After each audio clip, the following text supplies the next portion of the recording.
Not all deserts are hot. 50-mile-an-hour winds blowing from Siberia bring snow to Mongolia's Gobi Desert. The Gobi covers an area 3 times the size of California. It's the biggest desert in Asia, one of the biggest in the world, and one of the harshest. From a summer high of 104 degrees, the temperature in midwinter can drop to -40. Few animals can endure such extremes.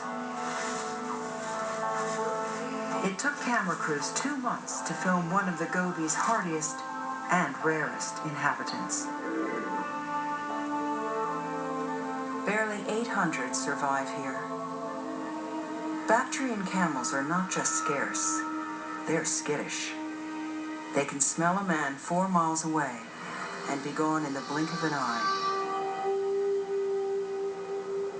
But thirst is their real foe.